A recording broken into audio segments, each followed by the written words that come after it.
Assalamualaikum warahmatullahi wabarakatuh. Halo teman-teman.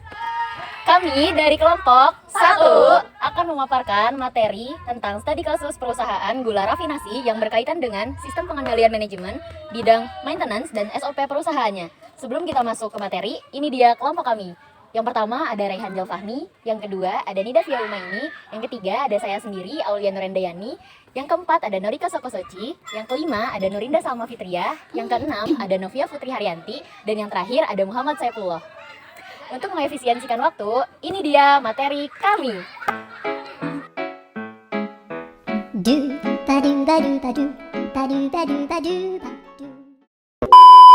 Oke, di sini saya Raihan Jalfahmi. Di sini saya akan menjelaskan mengenai pengertian maintenance secara umum, atau saya akan menjelaskan mengenai pengertian dari maintenance.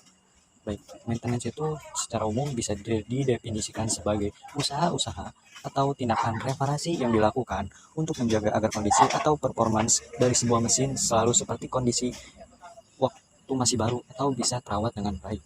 Namun, dengan biaya perawatan yang serendah-rendahnya, untuk menjaga agar kondisi dan performance dari mesin tidak menurun, yaitu dengan usaha-usaha teknis, sedangkan dengan menekan biaya perawatan serendah mungkin, itu bisa menyangkut soal dari manajemen sendiri.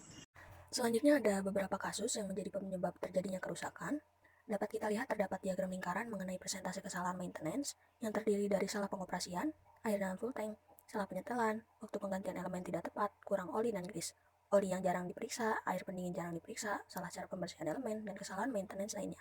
Kerusakan yang diakibatkan oleh kesalahan dalam melaksanakan perawatan memiliki persentase tertinggi, yaitu pertama, terdapat 41% kesalahan dalam melaksanakan periodic maintenance, yang kedua, terdapat 31% kesalahan dalam melaksanakan periodic inspection, ketiga, terdapat 28% kesalahan dalam melaksanakan prosedur pengoperasian. Dengan demikian, kesalahan dalam melakukan perawatan memiliki porsi yang besar, yaitu sebesar 72%. Adapun kegiatan servis meliputi pengontrolan, penggantian, penyetelan, perbaikan, dan pengetesan.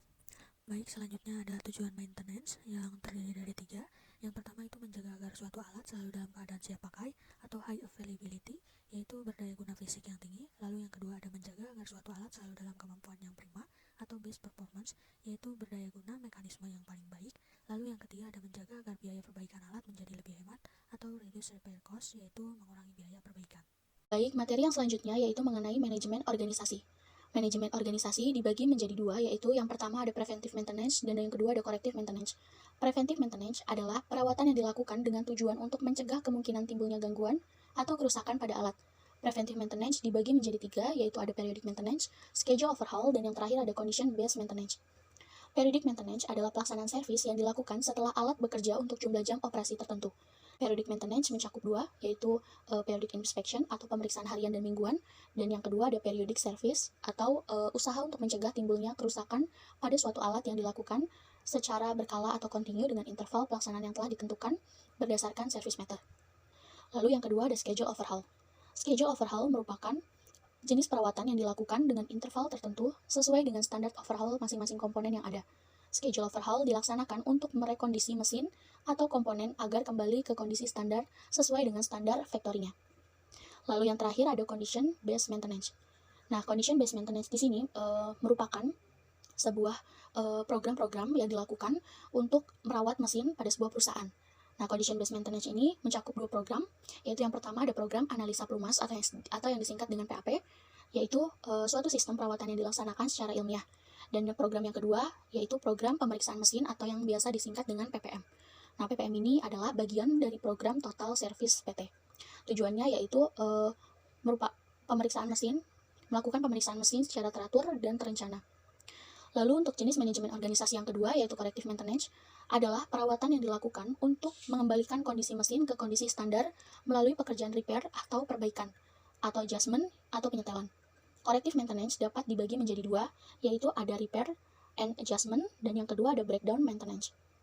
Repair and adjustment di sini adalah perawatan yang sifatnya memperbaiki kerusakan yang belum parah atau mesin yang belum breakdown atau tidak bisa digunakan sama sekali. Contohnya, jika terjadi gangguan pada sebuah sistem pengisian atau no charging, maka salah satu cara memperbaikinya adalah dengan melakukan adjustment alternator belt.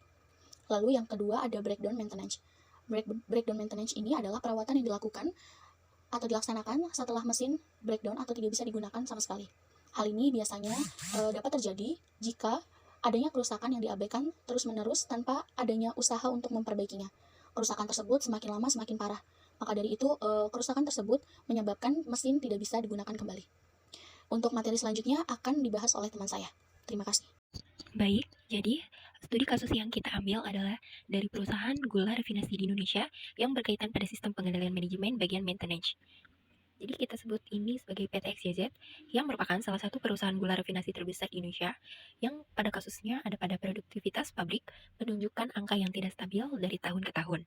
Jadi PT XYZ ini mengalami kendala dalam proses produksi dikarenakan kehilangannya yield. Yield ini merupakan salah satu faktor penentu keputusan oleh investor atau sebagai pantas atau tidaknya sebuah perusahaan tersebut menerima saham, yang dimana yield ini bisa dikategorikan menjadi 3 tipe. Yang pertama itu chemical losses, yang kedua physical losses, dan microbiological losses. Nah, pada penyebab terjadinya chemical losses yaitu proses inversi yang menyebabkan gula tidak dapat dikristalkan kembali. Chemical losses ini terjadi karena terlalu banyak work in process atau menyimpan work in process terlalu lama akibat adanya kerusakan mesin yang menyebabkan proses produksi berhenti. Yang kedua itu penurunan karena physical losses yang terjadi karena kebocoran atau tumpahan material dari proses produksi. Dan terakhir, microbiological losses yang terjadi akibat tidak adanya pembersihan peralatan secara rutin sehingga menyebabkan terjadinya aktivitas mikroba. Produk yang tidak sesuai dengan standar kualitas juga merupakan hal yang menurunkan yield selain dari 3 tipe tersebut. Baik, selanjutnya mengenai permasalahan penerapan pilar TPM atau pilar Total Productive Maintenance. Penerapan TPM di pabrik gula rafinasi PT XYZ dapat disimpulkan belum berhasil dengan baik dan belum memenuhi target pencapaian OEE atau Overall Equipment Effectiveness dan Yield. Pilar 5S sebagai fondasi penerapan TPM merupakan salah satu pilar yang belum mencapai target yang ditetapkan. Penyebab belum berhasilnya penerapan pilar 5S ini dianalisis menggunakan diagram Ishikawa. Data dikumpulkan dengan metode nominal Group Techniques atau NGT dengan stakeholder program 5S ini. NGT diikuti oleh 7 orang yang terdiri dari 3 orang supervisor produksi, 3 orang supervisor teknik atau engineer, dan 1 orang supervisor program 5S dari Departemen QA.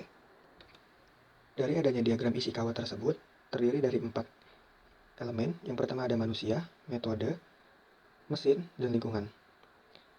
Pada faktor manusia, masalah yang terjadi yaitu hanya dianggap program bersih-bersih, serta masalah yang terjadi yaitu tidak paham arti penting dari 5S, serta usulan tindakan dari perbaikan tersebut yaitu perlu diadakan kembali sosialisasi dan pelatihan yang rutin. Selanjutnya ada kesadaran operator yang kurang.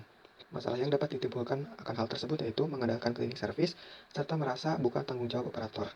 Usulan tindakan perbaikan yaitu komitmen manajemen perlu dikomunikasikan ke semua level. Selanjutnya, belum ada arahan yang kuat atau komitmen dari group leader. Masalah tersebut timbul akibat menganggap 5S tidak meninggalkan output, serta sudah terbiasa dengan kondisi yang tidak 5S tersebut. Selanjutnya, ada metode.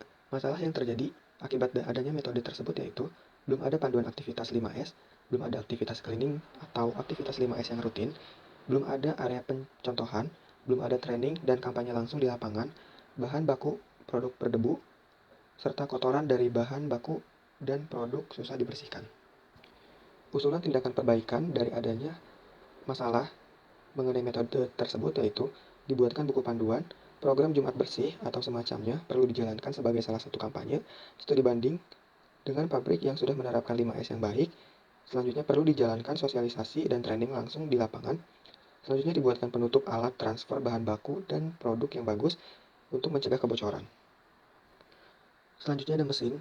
Masalah yang terjadi pada mesin yaitu mesin dan peralatan berkarat. Hal tersebut diakibatkan oleh bahan baku dan produk korosif, pemilihan material, pembuatan mesin, dan peralatan tidak sesuai.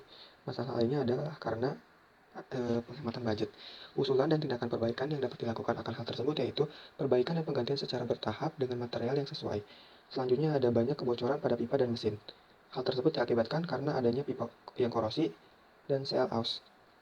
Masalah tersebut juga dikarenakan karena adanya material yang bukan SUS serta belum ada jadwal penggantian. Selanjutnya, ada instalasi mesin tidak rapi. Masalah tersebut diakibatkan karena adanya penambahan mesin yang terencana dengan baik. Masalah tersebut dapat diperbaiki dengan adanya perbaikan penataan layout pada mesin tersebut. Yang terakhir adanya faktor dari lingkungan. Masalah yang terjadi karena adanya faktor lingkungan yaitu area kerja kurang terang. Masalah tersebut diakibatkan oleh instalasi lampu yang kurang dan masalah tersebut dapat diatasi dengan penggantian dan penambahan lampu agar pencahayaan sesuai dengan standar. Selanjutnya ada lantai dan bangunan yang mulai rusak.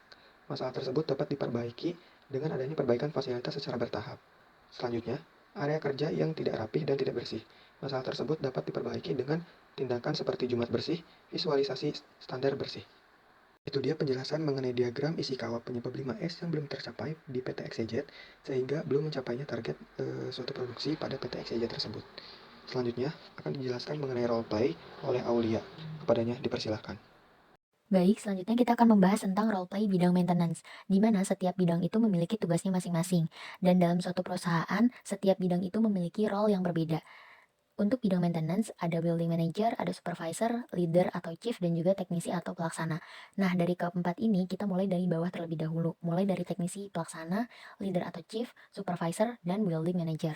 Tugas-tugas pokok masing-masing dari setiap role itu pertama dari teknisi atau pelaksana. Dia melaksanakan pekerjaan, pengoperasian, perbaikan dan perawatan alat dan fisik sebuah mesin ataupun gedung. Yang kedua, memberikan masukan perihal jadwal pemeliharaan rutin dan pemeliharaan perbaikan. Yang ketiga, melakukan inspeksi dan pencatatan. Ini biasanya dilakukan setiap hari secara rutin. Dan yang terakhir itu membuat laporan kepada leader atau chief. Nah, kita masuk ke yang kedua yaitu chief, di mana chief ini memiliki tugas membuat protap atau membuat standar operasi dan juga maintenance. Selanjutnya mengatur jadwal dan penugasan pelaksana. Yang ketiga melakukan inspeksi dan yang terakhir memberikan laporan kepada supervisor untuk diawasi secara rutin. Selanjutnya kita masuk ke supervisor, di mana di sini membuat rencana kerja dan pemeliharaan dan penugasan bersama-sama dengan chief. Yang kedua, mengatur dan mengkoordinasi pekerjaan harian sesuai dengan bidangnya. Yang ketiga, mengatur penggunaan peralatan dan juga bahan atau mesin. Dan yang terakhir, membuat laporan kepada build manager. Dan ini yang terakhir atau yang pokoknya, atau bisa kita bilang adalah pusat manajemennya, yaitu menetapkan visi building management dengan berorientasi pada misi perusahaan atau induk. Yang kedua, membuat planning, budgeting, dan juga program tahunan. Yang ketiga, melakukan survive total atas seluruh fungsi organisasi, dan yang terakhir membuat laporan rutin dan insidental. Nah, dari pusat manajemen ini atau dari building management ini ada kaitannya dengan misi perusahaan atau induk, di mana ketika ada permasalahan dalam bidang maintenance, kita memerlukan yang namanya SOP maintenance. Tapi kembali lagi, SOP maintenance ini jika salah satunya tidak mumpuni atau hilang, maka kita berpacu atau berorientasi pada SOP perusahaan. Terkait dengan SOP perusahaan akan dijelaskan oleh Nida Fia Umaini. Kepada Nida, dipersilahkan. Selanjutnya ada standar operasional prosedur maintenance pemeliharaan dan perawatan mekanikal serta elektrikal, terdiri dari beberapa uraian pekerjaan. Yang pertama ada perawatan genset, terdiri dari penggantian oli yang dilakukan setiap 6 bulan sekali, lalu ada penggantian filter oli dilakukan setiap 1 tahun sekali, berikutnya ada penggantian filter solar setiap 1 tahun sekali, ada running genset 2 kali dalam seminggu, lalu ada pembersihan dilakukan setiap 1 bulan sekali, selanjutnya ada pengisian air ACCU yang dilakukan seminggu sekali, dan yang terakhir ada pengisian solar yang dilakukan 1 tahun sekali. Berikutnya ada uraian pekerjaan yang kedua, yaitu perawatan instalasi listrik, terdiri dari pengecekan connection yang dilakukan setiap 3 bulan sekali, dan yang kedua ada pembersihan cover lampu dilakukan setiap 3 bulan sekali. Lalu ada yang ketiga, yaitu perawatan panel alarm, terdiri dari pembersihan yang dilakukan setiap hari, dan yang kedua ada pengecekan connection yang dilakukan setiap 1 bulan sekali. Pengecekan connection ini terdiri dari bell, head detector, smoke detector, dan sprinkler. Kesimpulan dan rekomendasi. Maintenance atau perawatan secara umum dapat didefinisikan sebagai usaha-usaha atau tindakan-tindakan reparasi yang dilakukan untuk menjaga agar kondisi dan performance dari sebuah mesin-mesin tersebut seperti masih baru. Namun, dengan biaya perawatan yang serendah-rendahnya. Kerusakan yang diakibatkan oleh kesalahan dalam melaksanakan perawatan memiliki persentase tertinggi, yaitu yang pertama, kesalahan dalam melaksanakan periodic maintenance 41%, yang kedua, kesalahan dalam melaksanakan periodic inspection 31%, dan yang ketiga, kesalahan dalam melaksanakan prosedur pengoperasian. Dari hal tersebut, diperlukan pengontrolan, penggantian, penyetelan, perbaikan, dan pengetesan. Tujuan dari kegiatan ini hanya meliputi pekerjaan ringan saja. Untuk aktivitas maintenance yang dianggap overhaul tidak dianggap sebagai aktivitas maintenance. Dalam sebuah perusahaan, bisa tercapainya tujuan maintenance perlu diadakan manajemen organisasi. Berikut beberapa manajemen organisasi yang dilakukan. Yang pertama ada preventive maintenance, yang kedua ada corrective maintenance. SOP perusahaan manufaktur bidang maintenance juga diperlukan sebagai panduan resmi untuk menjalankan proses bisnis secara konsisten. SOP tersebut di antara lain tujuan dan ruang lingkupnya, tanggung jawabnya, dan jadwal perawatannya. Solusi dari studi kasus yang kita bahas adalah penyebab-penyebab ini seharusnya bisa diatasi jika TPM diterapkan dengan baik di pabrik gula PT XYZ. Penerapan TPM menjadi bahan pertimbangan untuk mendukung target PT XYZ dalam meningkatkan yield. Pilar 5S juga digunakan sebagai fondasi penerapan TPM, merupakan salah satu pilar yang belum mencapai target yang ditetapkan. Sekian pemaparan materi dari kelompok kami. Jangan lupa like, comment, dan subscribe. Terima kasih. Assalamualaikum warahmatullahi wabarakatuh. Bye-bye. Do ba do ba do ba do ba do ba do